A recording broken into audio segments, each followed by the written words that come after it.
আজকে এমন এক দক্ষ চোরের গল্প জানবো যাকে ধরা পুলিশের কাছে একটা চ্যালেঞ্জের মতো ছিল। কারণ সে পুলিশের চোখে আঙুল দিয়ে তাদের সামনেই চুরি করত, তবু শুধুমাত্র প্রমাণের অভাবে পুলিশ তাকে কখনোই ধরতে পারেনি। এখন এই চোরের উদ্দেশ্য তার জীবনের সবচেয়ে বড় একটা চুরির মাস্টার প্ল্যানকে বাস্তবে রূপ দেওয়া। পুলিশ কি পারবে তার এই চুরি আটকাতে? এছাড়া পুরো মুভি জুড়ে বেশ কয়েকটা বড়সড় টুইস্ট রয়েছে, যেই টুইস্টগুলো জানার পরে আপনারাও অবাক হয়ে ভাবতে থাকবেন যে একটা চোরের দল এতটা দক্ষতার সাথে কিভাবে এত নিখুঁত মাস্টার প্ল্যানগুলো করতে পারে। এমনই চাঞ্চল্যকর টুইস্টে ভরপুর এবং চুরির মাস্টার প্ল্যান নিয়ে আজকের মুভি থিক অ্যাজ থিভস। গল্পের শুরুতেই আমাদেরকে সবচেয়ে ব্যস্ততম শহর নিউ ইয়র্ক সিটি দেখানো হয়, যেখানে মানুষের থেমে থাকার কোনো সময় নেই। প্রতিটা মানুষ জীবনের প্রয়োজনে একে অন্যকে পিছু ফেলে ভালো একটি ভবিষ্যৎ পাওয়ার আশায় ছুটে চলেছে। এরপর আমরা রিপলি নামের একজনকে দেখতে পাই, যার কাজই ছিল চুরি করা। সে এতটাই দক্ষ চোর ছিল যে আজ পর্যন্ত কেউ তাকে ধরতে পারেনি এবং তার বিরুদ্ধে কেউ কোনো প্রমাণ পায়নি। রিপলি মেট্রোতে করে কোথাও একটা যাচ্ছিল, তখনই সে দেখতে পায় একটি লোক বন্দুক দেখিয়ে মেট্রোর এক যাত্রীর কাছ থেকে টাকা পয়সা ডায়মন্ড লুট করছে। মার্টিন নামের এই লোকটির চুরি ডাকাতি ছিনতাই হলো মেইন পেশা। তখন সেখানে পুলিশ চলে এলে খুব সহজেই মার্টিন কিছু টাকা সেখানে ছড়িয়ে দেয়, যার ফলে যাত্রীরা টাকা নিতে হুড়োহুড়ি করলে এই ফাঁকে মার্টিন সেখান থেকে ছাদে চলে আসে। এরপর সে প্ল্যাটফর্মে এসে কৌশলে সেখান থেকে পালিয়ে চলে যায়। এমন দূরদর্শিতার সাথে মার্টিনের পালিয়ে যাওয়া পুলিশকে পুরো হয়রান করে দিয়েছিল। অথচ রিপলি সেখানে সবটাই খেয়াল করে দেখেও পুলিশকে কিছু না বলেই সেখান থেকে চলে যায়। রিপলি কেন এমনটা করলো সেটা আমরা এখনই জানতে পারবো। পরের সিনে দেখা যায় মার্টিন সেই হাইজ্যাক করা ডায়মন্ডগুলো এক পার্টির কাছে বিক্রি করতে এসেছে। ঠিক তখনই পেছন থেকে রিপলি মার্টিনের কাঁধে রিভলভার ধরে। এক মুহূর্তের জন্য থমকে যায় মার্টিন, কারণ সে তখনও জানত না তার পেছনে কে। পর মুহূর্তেই সে তার বুদ্ধিমত্তার পরিচয় দেয়। সে চালাকির সাথে রিপলির হাত থেকে রিভলভার কেড়ে নিয়ে তার দিকেই তাক করে। এখন পরিস্থিতি এমন যে রিপলি এবং মার্টিন দুজনেই দুজনের দিকে রিভলভার তাক করে রেখেছে। রিপলি জানায় সে মার্টিনের সাথে পরিচিত হতে এসেছে। সে মনে করেছে যে তাদের দুজনের একসাথে বসে কথা বলা উচিত। মার্টিন রিপলির কথায় কিছু একটা ভেবে রাজি হয়ে যায়। তাই ডায়মন্ড বিক্রির কাজ শেষ করে ওরা একটা কোথাও বসার জন্য যাচ্ছিল। এমন সময় রাশিয়ান গ্যাংস্টারদের একটা দল এসে ওদের উপরে অ্যাটাক করে। তারা জোরপূর্বক তাদের কাছে থাকা টাকা পয়সা ছিনিয়ে নেয়। এখানে ঘটনা যেটা ঘটেছে তা হলো, এই রাশিয়ান গ্যাংস্টার টিম আগে থেকেই রিপলির থেকে অনেক টাকা পেত। রিপলি এতদিন ফাঁকি ঝুঁকি দিয়ে চলছিল, কিছুতেই টাকা পরিশোধ করছিল না। ওরা রিপলিকে বাকি সব টাকা তাড়াতাড়ি পরিশোধ করার হুমকি দিয়ে চলে যায়। এই ঝামেলায় মার্টিনের ডায়মন্ড বিক্রির টাকাও তাদের হাতে চলে যায়। এই ঘটনার পর রিপলি মার্টিনকে নিয়ে একটি বারে আসে। এখানে দুজনের কথায় আমরা জানতে পারি অনেকদিন ধরে রিপলি একটি বড়সড় চুরির পরিকল্পনা করছে। আর এই একটি চুরি যদি সফল হয় তাহলে আর তাদের পিছনে ফিরে তাকাতে হবে না। রাশিয়ান গ্যাংস্টার টিমের সকল পাওনা সে পরিশোধ করে দিলেও প্রচুর টাকা তার কাছে থেকে যাবে। সেখান থেকে সে মার্টিনকে 20 মিলিয়ন টাকা দেবে যদি সে রিপলির পার্টনার হতে রাজি হয়। তো আপনাদের নিশ্চয় মনে আছে যে রিপলি ইচ্ছা করে মেট্রো রেলের ঘটনাটা নিজ চোখে দেখেও পুলিশকে কিছু না জানিয়ে সেখান থেকে চলে এসেছিল। মূলত সে তার পরিকল্পনায় মার্টিনকে সঙ্গী হিসেবে নেওয়ার জন্যই এমনটা করেছে। আর টাকার পরিমাণটা যেহেতু 20 মিলিয়ন, তাই মার্টিনও রাজি হয়ে যায়। পরের দিন সকালে মার্টিন মার্কেটে গিয়ে রিপলির জন্য অপেক্ষা করতে থাকে, কারণ রিপলি তাকে এখানে অপেক্ষা করতে বলেছে। তখন সে লক্ষ্য করে যে নিউজ পেপারে গতকালে চুরির জন্য তার একটি ছবি এসেছে। সৌভাগ্যক্রমে সিসিটিভির ফুটেজ থেকে নেওয়া এই ছবিটায় মার্টিনের চেহারা সহজে বোঝা যাচ্ছে না। সহজেই সে পুলিশের চোখ ফাঁকি দিতে পেরেছে। তখন সেখানে মার্টিনের চোখ পড়ে একটি মেয়ের দিকে। অসম্ভব সুন্দর মেয়েটাকে দেখে মার্টিনের চোখ যেন আটকে যায়। মেয়েটির নাম আলেকজান্দ্রা। প্রথম পরিচয়ে মার্টিনের সাথে সে খুব ভালোভাবে কথা বলছিল। আর এই ব্যবহার অসামান্য সৌন্দর্যে মার্টিন তাকে ভালোবেসে ফেলে। ওই সময় সেখানে রিপলি চলে আসে। সে আগে থেকেই আলেকজান্দ্রাকে চেনে, কারণ আলেকজান্দ্রা রিপলির পার্টনার ভিক্টরের মেয়ে, যাকে রিপলি নিজ হাতে খুন করেছে। আলেকজান্দ্রা এখনও জানে না তার বাবার খুনের পেছনে রিপলি আছে। আলেকজান্দ্রা চলে যাওয়ার পর রিপলি মার্টিনকে সাবধান করে দেয় আলেকজান্দ্রার থেকে 100 হাত দূরে থাকার জন্য। আলেকজান্দ্রার কোনো কষ্ট রিপলি কিছুতেই মেনে নেবে না, কারণ সে ওকে অন্য চোখে দেখে। এরপর রিপলি আর মার্টিন একটি মিউজিয়ামে আসে। এখানে রাশিয়ার সবচেয়ে দামি দামি বস্তু অনেক প্রোটেকশনের সাথে রাখা হয়েছে। একই সাথে জনগণের জন্য মিউজিয়াম খুলে দেওয়া হয়েছে যাতে সকলে দেখতে পারে। এই দামি দামি বস্তুগুলোর মাঝে কিছু মূল্যবান বস্তু চোরাইভাবে আনা হয়েছে, যা পুলিশ প্রশাসনও জানে, তবুও তারা কোনো অ্যাকশন নেয় না। কারণ নিউ ইয়র্ক পুলিশের মুখ বন্ধ রাখার জন্য মিউজিয়াম অথরিটি পুলিশকে অনেক মোটা অঙ্কের ঘুষ দেয়। রিপ্লি বলে যে এই মিউজিয়ামেই হবে তাদের চুরির কেন্দ্র। তো এই ফাঁকে একটা ছোট্ট প্রমোশন পার্ট নিয়ে কথা বলবো। প্রিমিয়াম সাবস্ক্রিপশন অনেক ব্যয়বহুল হয়, আপনারা যারা পছন্দের মুভি বা সিরিজ দেখতে পাচ্ছেন না তাদের জন্য দ্য ওয়ান ই শপ নিয়ে এসেছে অফার মূল্যে দারুণ সব প্রিমিয়াম সাবস্ক্রিপশন, যেমন নেটফ্লিক্স স্টার্টিং প্রাইস মাত্র 139 টাকা, অ্যামাজন প্রাইম স্টার্টিং প্রাইস মাত্র 69 টাকা। এছাড়াও গেমের মধ্যে রয়েছে GTA 5 স্টার্টিং প্রাইস মাত্র 1069 টাকা। এছাড়াও পাবজি টপ আপ, FC25 এবং ভ্যালোরেন্টের রিজিওনাল পয়েন্ট সহ অসংখ্য গেম এবং জনপ্রিয় সকল ওটিটি প্ল্যাটফর্মের প্রিমিয়াম সাবস্ক্রিপশন পেয়ে যাবেন একদমই কম মূল্যে। এই ভিডিওর পিন কমেন্টে দ্য ওয়ান ই শপের ওয়েবসাইট এবং ফেসবুক পেজের লিঙ্ক দেওয়া আছে, সেখানে দ্রুত যোগাযোগ করে এখনই আপনার পছন্দের সার্ভিসটি নিয়ে নিন অফার মূল্যে। পরের সিনে আমরা টিউলিনি নামের একজনকে দেখতে পাই, যার কাছে একজন ডিটেকটিভ এসেছে মেট্রো রেলে ঘটে যাওয়া ঘটনার বৃত্তান্ত জানাতে। টিউলিনি একজন পুলিশ চিফ। সবকিছু শুনে টিউলিনির মনে হতে থাকে যে মার্টিন হয়তো রিপ্লির সাথে হাত মিলিয়েছে, হতে পারে দুজনে মিলে বড় কোনো চুরির পরিকল্পনা করছে। টিউলিনি অনেক বছর ধরে রিপ্লিকে ধরার চেষ্টা করছে, কিন্তু প্রতিবার সে ব্যর্থ হয়েছে, কারণ রিপ্লি খুব দক্ষতার সাথে চুরির ঘটনা ঘটায়। রিপ্লি চুরি করেছে জেনেও শুধুমাত্র প্রমাণের অভাবে রিপ্লিকে সে কখনোই ধরতে পারেনি। এদিকে মার্টিন ক্লাবে বসে আলেকজান্দ্রার জন্য অপেক্ষা করছে। অনেক সময় পর আলেকজান্দ্রা ক্লাবে এলে মার্টিন অনেক খুশি হয়, দুজন একসাথে আনন্দ করে। এখানে আলেকজান্দ্রার কথায় জানা যায় যে তার বাবা ভিক্টরকে রাশিয়ান গ্যাংস্টাররা খুন করেছে, কারণ ওর বাবা তাদের থেকে অনেক টাকা ধার নিয়ে আর ফেরত দিতে পারেনি। রাশিয়ান গ্যাংস্টাররা চাইছিল রিপ্লি এবং তার বাবা ভিক্টর মিউজিয়াম থেকে সবচেয়ে মহামূল্যবান বস্তুটি চুরি করে তাদের দিক। ভিক্টর এই বিষয়টার সাথে একমত ছিল না, তাই সে পুলিশের কাছে গিয়েছিল ইনফরমার হিসেবে কাজ করার জন্য। এই খবর রাশিয়ান গ্যাংস্টাররা জানতে পেরে তাকে মেরে ফেলে। আলেকজান্দ্রা এত কিছু জানে ঠিকই, তবে শুধু তার বাবার আসল খুনি যে রিপ্লি সেটা সে জানে না। দুজন একসাথে ক্লাব থেকে সোজা আলেকজান্দ্রার বাড়িতে আসে। পরের দিনে সকালে মার্টিন চোখ খুলে তার সামনে রিপ্লিকে দেখতে পেয়ে অবাক হয়ে যায়। রিপ্লি মার্টিনকে আলেকজান্দ্রার সাথে মিশতে মানা করেছিল, কিন্তু মার্টিন তা শোনেনি। তবুও রিপ্লি এটা নিয়ে বেশি মাথা ঘামায় না। মার্টিনকে নিয়ে একটা ছোটখাটো কারখানায় যায়। সেখানে সে বলে যে মিউজিয়ামে একটি পার্টি হতে চলেছে, ওই পার্টির দিনই তাদেরকে দামি বস্তুটি, যেটার নাম এক্স, সেটার লোকেশন বের করতে হবে, আর সেটা ওই মিউজিয়ামের কোনো এক জায়গায় আছে। রিপ্লি একটা বোতাম দেয় মার্টিনকে, যাতে ছোট্ট একটা ক্যামেরা বসানো আছে। এটা মিউজিয়ামের সিকিউরিটি চিফ জ্যাকবের পোশাকে সেট করতে হবে, কারণ একমাত্র জ্যাকবের কাছে মিউজিয়ামের সব দরজার অ্যাক্সেস আছে। রিপ্লির পরিচিত একজন টেইলর আছে, যে সকল পুলিশদের পোশাক বানায়। রিপ্লির কথা মতো সেখানে গিয়ে জ্যাকবের পোশাকে মার্টিন সেই বোতামটি লাগিয়ে দেয়।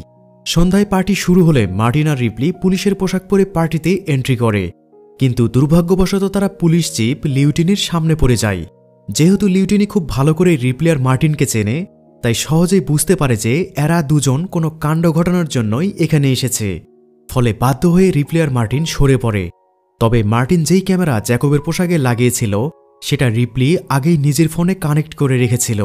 তারা মোবাইলের মাধ্যমে জ্যাকবের গতিবিধি দেখতে শুরু করে। তারা দেখতে পায় এক্স নামের ওই বস্তুটাকে প্রচণ্ড সেফটির সাথে রাখা হয়েছে। এক্স পর্যন্ত পৌঁছাতে জ্যাকবের ফিঙ্গারপ্রিন্ট এবং ভয়েস রেকর্ড প্রয়োজন। মার্টিন এই পর্যায়ে হার মেনে নেয়, কারণ তার মনে হচ্ছিল এই চুরি অসম্ভব। কিন্তু রিপ্লি হার মানতে নারাজ। তারা দুজন আবার পার্টিতে ঢুকে। মার্টিন ওয়াইনের গ্লাস হাতে নিয়ে ইচ্ছা করেই জ্যাকবের গায়ের উপর পড়ে যায়, এমন ভাব করতে থাকে যে নিতান্তই অনিচ্ছায় সে এটা করেছে। এই সুযোগে সে জ্যাকবের পোশাক থেকে ক্যামেরা খুলে নিয়ে চলে আসে। পরের দিন রিপ্লি আর মার্টিন পরিকল্পনা করতে থাকে যে কিভাবে জ্যাকবের ফিঙ্গারপ্রিন্ট নেওয়া যায়, যা এক্স পর্যন্ত পৌঁছানোর প্রথম ধাপ। মার্টিন সেই জিমে যায় যেখানে জ্যাকব ওয়ার্কআউট করতে আসে। সে জ্যাকবের ব্যবহার করা একটি টুলস থেকে ফিঙ্গারপ্রিন্ট নিয়ে নেয়। দ্বিতীয় ধাপে অন্য একজন গার্ডের ভয়েস প্রয়োজন ছিল। মার্টিন ওই গার্ডের গলার আওয়াজ, তার বলা শব্দগুলো রেকর্ড করে নিয়ে আসে। পরের দিন সকালে আলেকজান্দ্রা মার্টিনের সাথে দেখা করতে আসে, কারণ সে মার্টিনকে ভালোবেসে ফেলেছে। সে মার্টিনকে অনুরোধ করতে থাকে যেন সে এই অন্ধকার পথ থেকে সরে আসে। সে চায় না মার্টিনের সেই অবস্থা হোক যেমনটা ওর বাবা ভিক্টরের হয়েছিল। আলেকজান্দ্রার কথায় মার্টিন চিন্তায় পড়ে যায়। সে রিপ্লিকে এই ব্যাপারটা বলার জন্য তার সাথে দেখা করতে চলে যায়। যেহেতু কাজটাতে অনেক বেশি রিস্ক ছিল, তাই মার্টিনের মনে হতে থাকে যে এই চুরি সফল না হলে তাদের জন্য বেঁচে থাকাটা কঠিন হয়ে যাবে। এমন কথা শুনে রিপ্লি উল্টো মার্টিনকে বোঝাতে শুরু করে যে এখন পরিস্থিতি যেমন পর্যায়ে চলে এসেছে সেখান থেকে ফিরে আসার উপায় নেই, বরং চুরি করে সফল হতে পারলে তাদের লাভ আছে। প্রথমত তারা অনেক টাকা পাবে, দ্বিতীয়ত রাশিয়ান গ্যাংস্টারদের হাতে প্রাণ হারাতে হবে না। তবে যদি এখন পরিকল্পনা থেকে পিছিয়ে যায় ওরা, তবে রাশিয়ান গ্যাংস্টাররা ওদেরকে পৃথিবী থেকে বিদায় করে দেবে। পরের সিনে আমরা রাশিয়ান গ্যাংস্টার টিমের লিডারকে দেখতে পাই। সে আলেকজান্দ্রাকে তুলে নিয়ে এসেছে যেন রিপ্লি আর মার্টিন এই কাজটা থেকে সরে যাওয়ার কথা ভাবতেও না পারে। আর সেটাই হয়।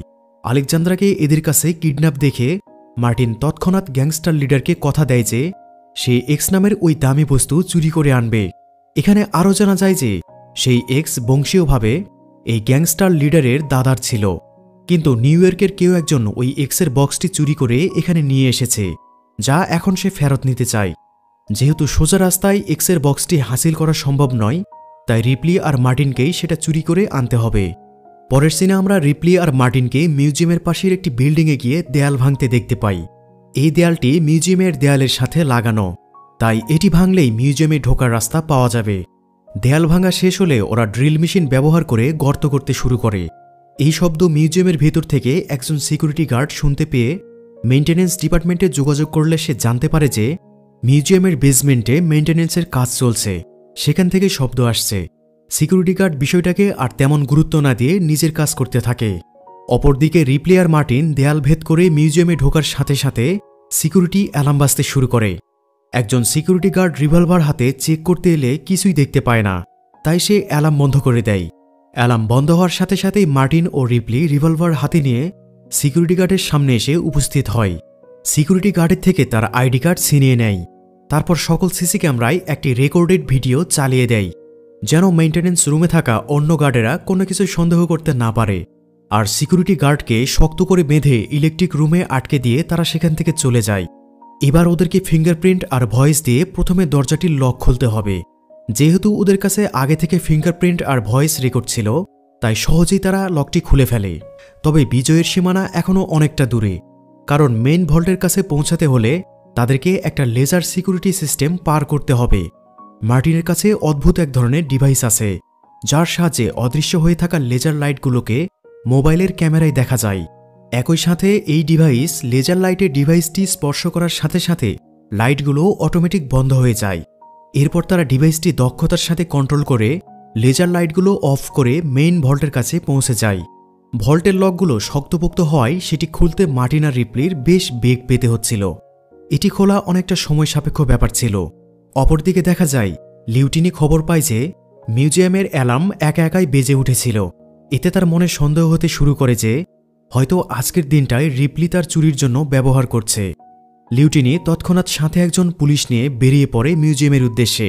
পরের সিনে দেখা যায় মার্টিন আর রিপ্লি ভল্টের লক খুলতে সক্ষম হয়েছে।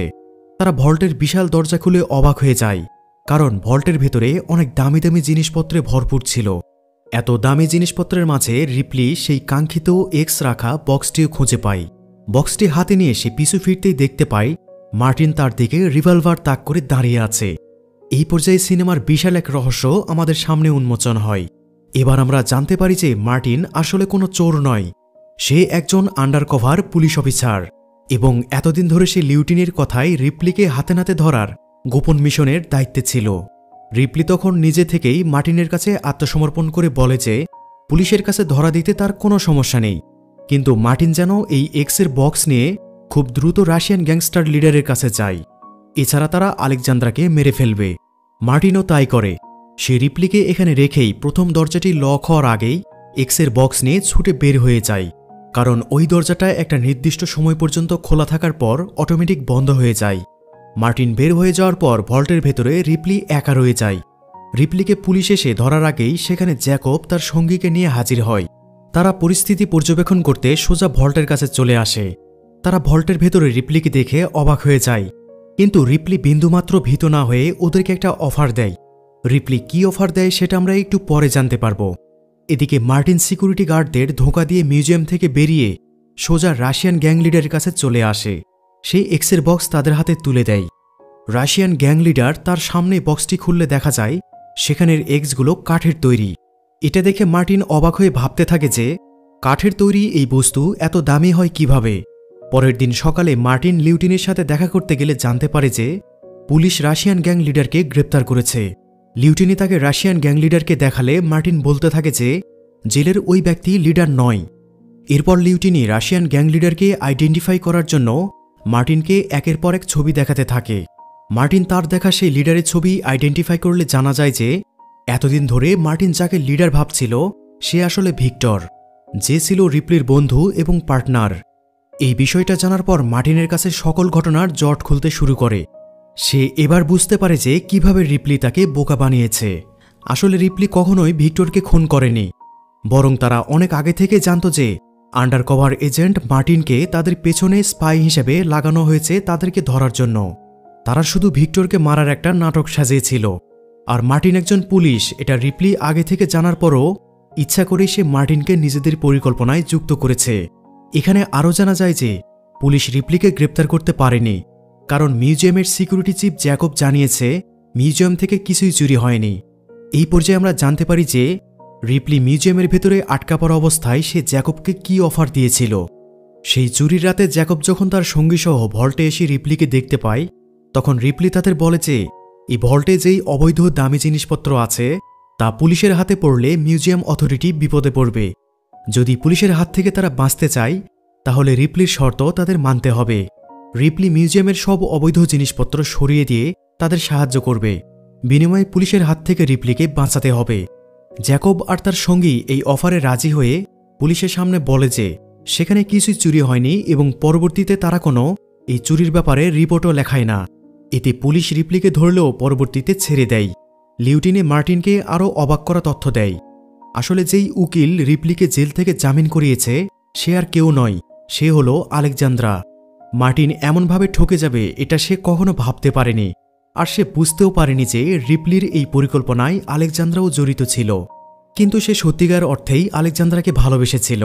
বেশ কিছুদিন কেটে যাওয়ার পর একদিন রিপ্লি ফোন করে মার্টিনকে জানায় যে সে এক্সের ডিল করার জন্য দেশ ছেড়ে চলে যাচ্ছে। আরও বলে মার্টিন যে পুলিশ অফিসার সেটা সে আগে থেকেই জানত। সকলকে বিদায় দিয়ে রিপ্লি দেশ ছাড়ে।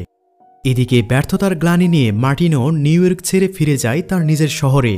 কিছুদিন পর মার্টিন আবারও নিউ ইয়র্কে ফিরে আসে, কারণ কোনো এক সোর্সের মাধ্যমে সে জেনেছে আলেকজান্দ্রা এখনও নিউ ইয়র্কে আছে।